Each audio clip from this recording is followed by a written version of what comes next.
Well, harmonica friends, everybody interested, music lovers, 2 new packages arrived this weekend. I took advantage of some Black Friday deals. You know, I have all kinds of harmonicas. Since I started this September, I bought a couple of them new, and I bought a few used ones. And I started this September on a little bit older Seidel,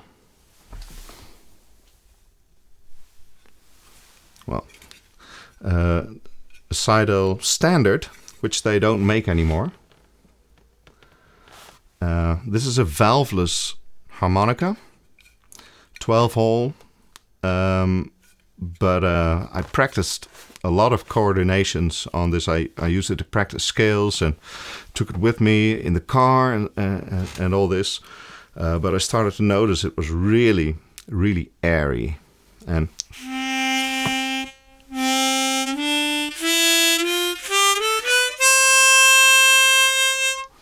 when I subsequently bought a Hohner CX model, the one I just played on at the beginning, I thought there was something wrong with this.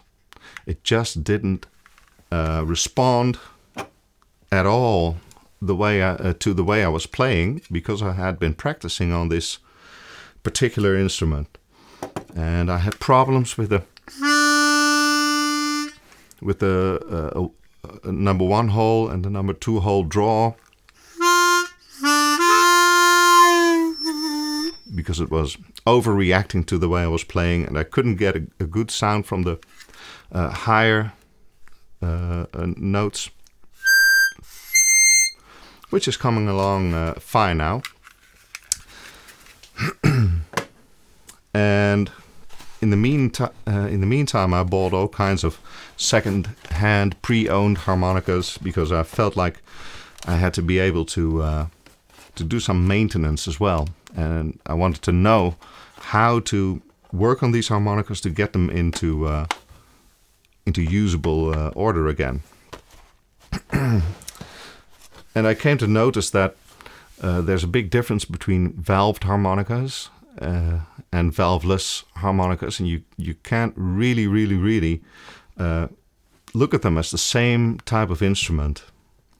So the last couple of months in the harmonica community, there's been a lot of talk about the Trochilus or the Trochilus, or in my own language, the Trochilus harmonica. And it had a couple of things going for it.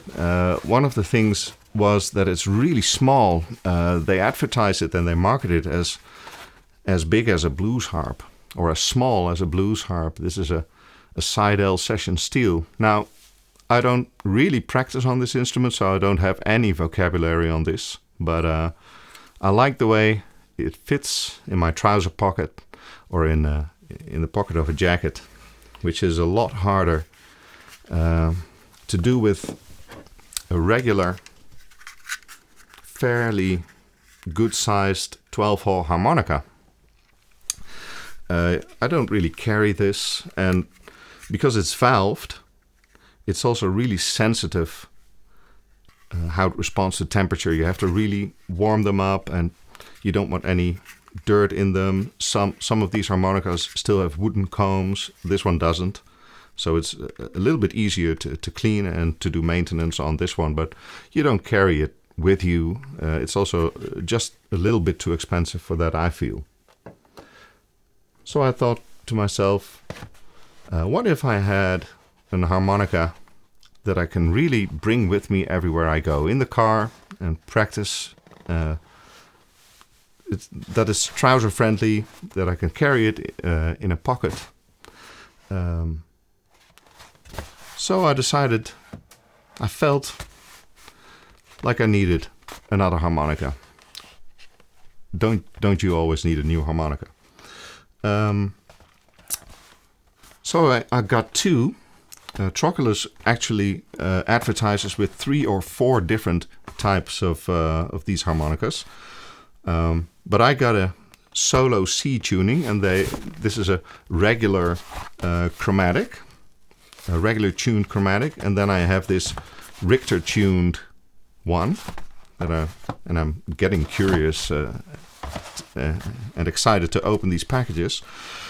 But they also have this pop tuning, and there's some slight differences between all of these tunings. So without further ado, let's take a look at what we have here. And while we're at it, we should... I have a box of several different harmonicas for size comparison and stuff like this. While we're at it, let's also talk a little bit about... that's box number 1. This will be the solo tuned one in C. There's a little check mark here at the little yellowish checkbox. We have a red, blue, and yellow checkbox, and these are the colors they market these instruments with. The yellow being the solo tuning, which means that it's a regular chromatic harmonica like I'm used to, as far as you can get used to playing an instrument in 2 months. And then they have the red one, which I think is the pop tuning, and they have the blue one, which we'll see in a minute, which is the normal diatonic blues Richter tuned one. So let's get rid of this and get to the second one. Now I wish I had my scissors, but I don't, so we'll best make do here.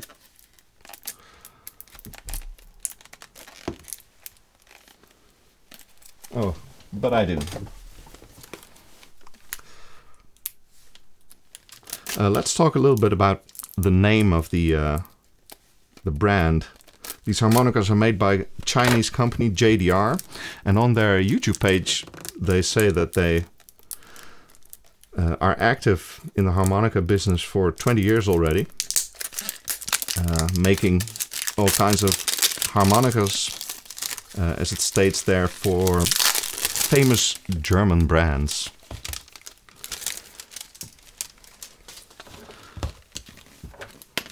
Would be Seidel, maybe Hohner, probably. So some of the harmonicas from those brands apparently come from Asian countries, probably the cheaper models. And perhaps this is the company that actually makes those harmonicas, but now they're marketing several of their own harmonicas, of which they really putting their foot on the gas pedal for in marketing these Trochilus harmonicas. And I had to do some research about the word Trochilus, and we can go in various directions. I haven't asked them what their thinking is in naming the instrument this, but it's the Latin word for used for hummingbirds.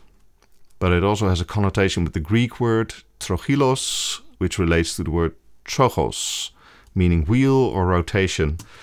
And we can find some meaning in these words.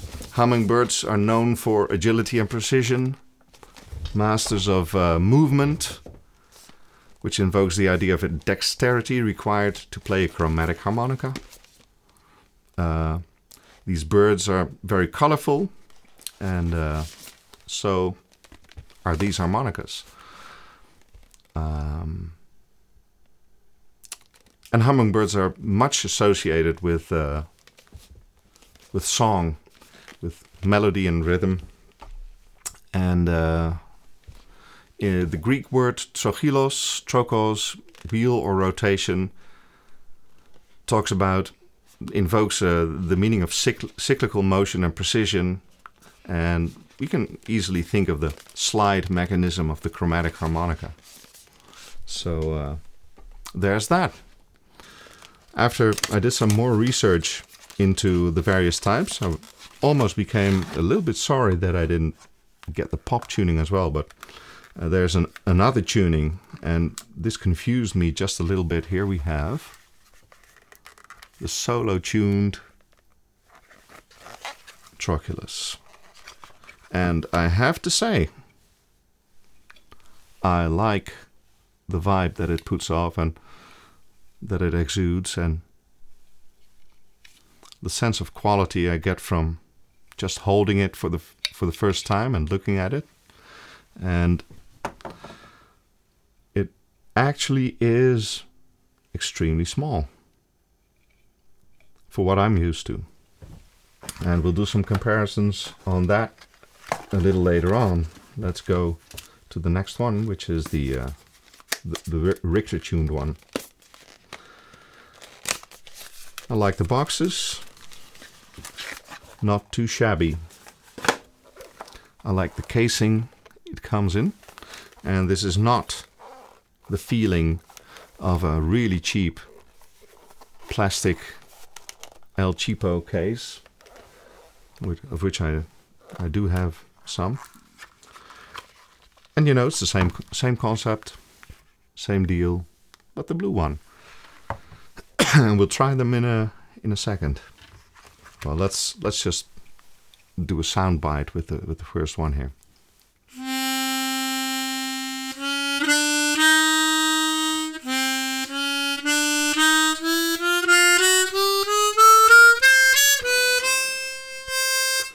And there was some talk I noticed online about there being a discrepancy or a difference in response between draw notes and blow notes. And this is the first thing in this particular harmonica that leaps to my mind as well. That there is some difference, I feel, at the minute, in the draw note and the blow note. So this is a blow note.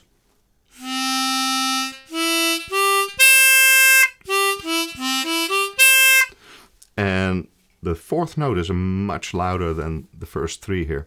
So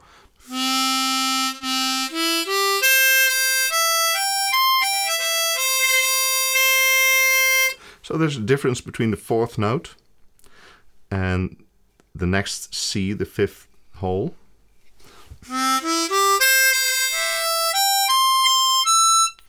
And then the draw notes.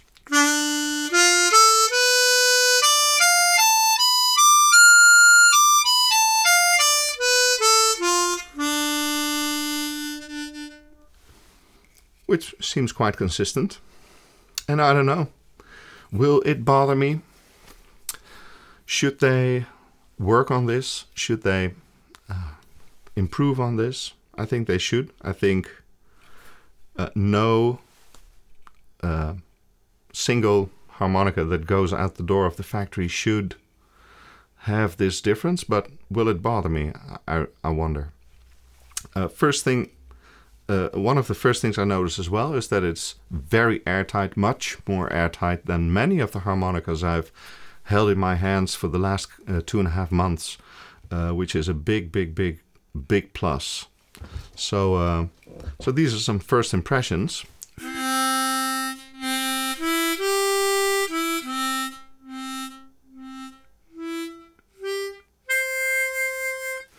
So the first three blow notes allow a little more air to come through, which might be a reed gapping issue. And then the fourth one is much tighter and looks much more like the draw notes over here.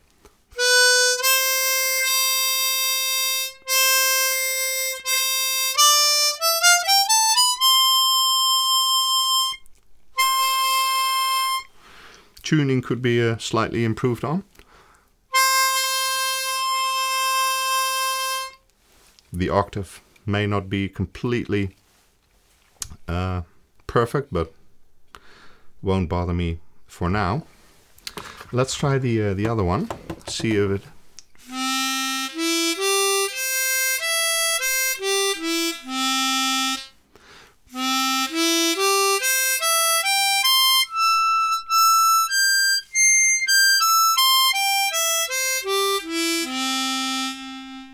Seems a little more consistent on all of the blow notes.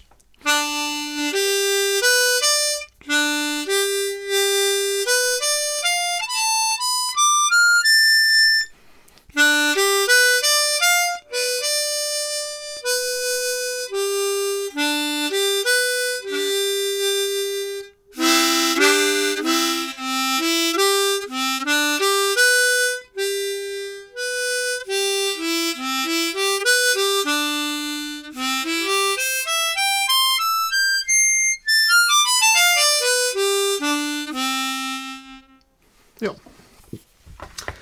So conceptually, I like it a lot. Are there some issues? Maybe. If I look at it as a practice harmonica, it may not bother me, but for the price. And so now I had a Black Friday deal, so I had 20% off. If I didn't have that 20%, and still, it's not an El Cheapo harmonica, but if I didn't have the 20% off, would it bother me? For me, it's a practice harmonica, but I want it to be a performance harmonica. I want this instrument to be up to standard in every possible way, to put it in front of a microphone, to perform and not have to do any editing as far as the performance of the instrument is concerned. So I've heard more people online talk about this occurrence that some of the notes are not exactly the same volume as some of the other ones, and other people who don't have that experience at all. So I don't know. Let me know what you think in the comments below and what your experience is. So let's do some size comparisons. I have my blues harmonica here and a Trochilus, and it's like almost the same size. The Trochilus is a little wider, and of course it has the button, and it's a little slightly deeper, so it's pretty close, and it would be very doable to have this as a carry-on, perhaps even in its case, which would be preferable. And I can imagine in my jeans trousers pocket this wouldn't be too big of a problem, but I usually carry a little bag and can bring it along like that. I can put it in my car and that's fine. I just noticed, by the way, that it comes with a spare spring. So if there is ever any spring issue from with the slider button, we have a replacement spring ready to go, and we can keep on playing. That's nice. I like that.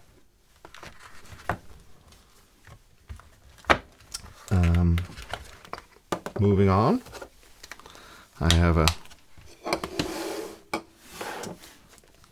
somewhat older model, which is a Hohner Chromatic 10, which is also a 10-hole instrument, and this would actually compete with the Trochilus. But there we have what it's made of, much more plasticky, the Chromatic. And this is also a pre-owned one. I cleaned it, and it has valves, so it's much more maintenance sensitive, the Chromatic. And this feels sturdier, it's heavier, and you don't have the maintenance issue of the valves. And it's smaller again. It's a fairly good comparison. The Trochilus is smaller than the Chromatic 10. And this one comes in all kinds of sizes. There's a 10-hole, 12-hole, 14, I believe, even 14-hole maybe.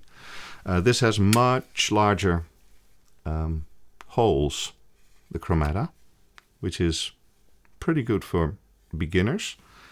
Much smaller holes, but I really like the feel of this mouthpiece. This mouthpiece is good. I like it a lot. The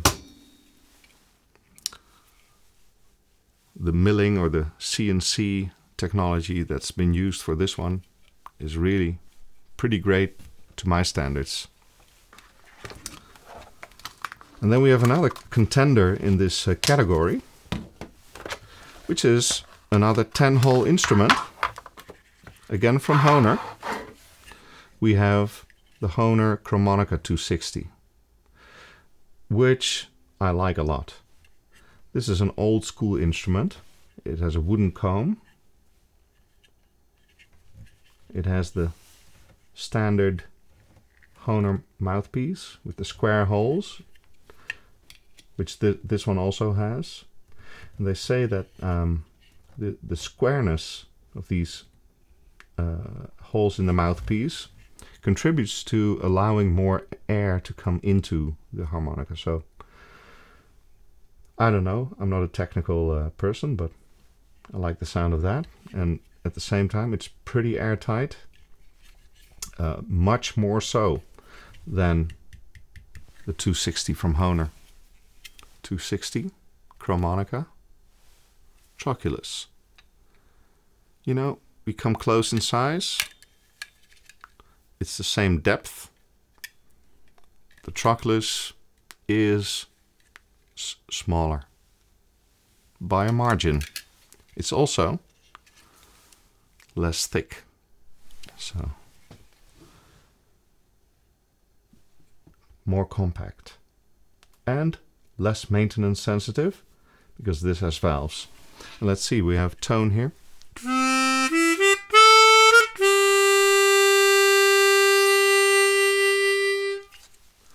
You hear wooden tone.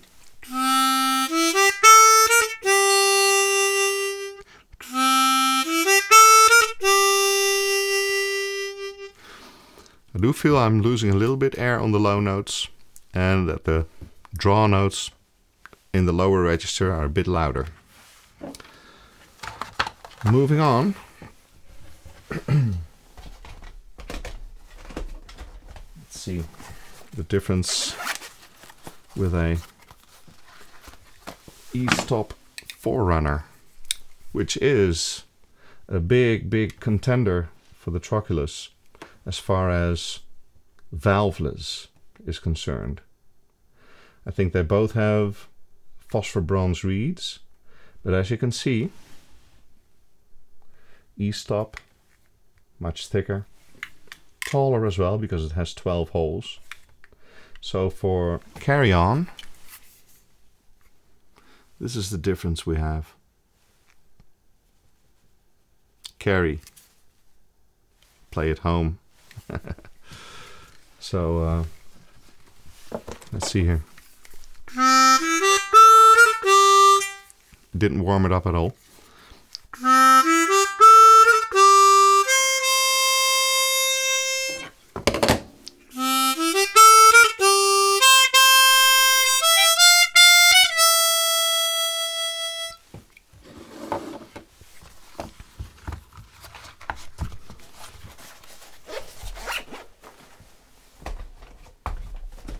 And just to give you an impression where we can go with chromatic harmonicas, 16-hole Chromatica 280, 10-hole Trochilus. Okay, this is a more of a concert and instrument and stuff like this. Much more compact for anywhere I want. So those were some first impressions. Let's leave it at that for today.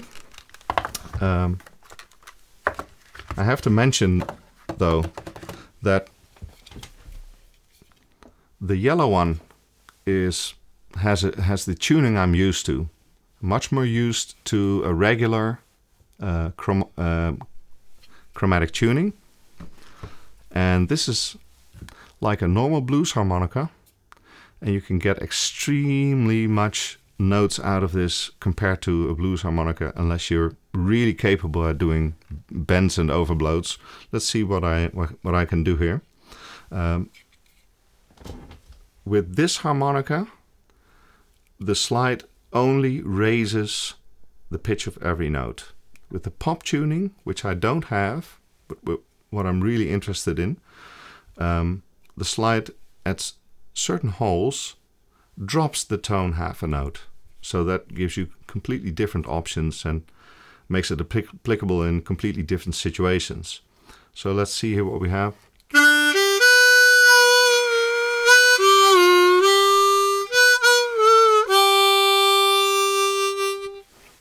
Like I said, I don't have any vocabulary on the blues harp, but I do understand that you play, if this is C harp, which it is, if you play first position, that you play in the key of G, and that you can do some really accurate bending, which I can't do yet, but I'm practicing, so.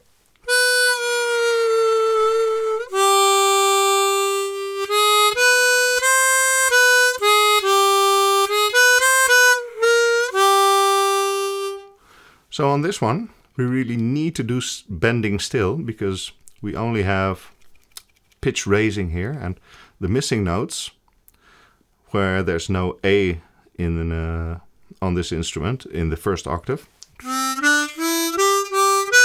So it's like C, D, E, G, and then we have slide notes. E, F, G, G sharp, G, G sharp. So we still have to do bending to get all the notes. So it would be like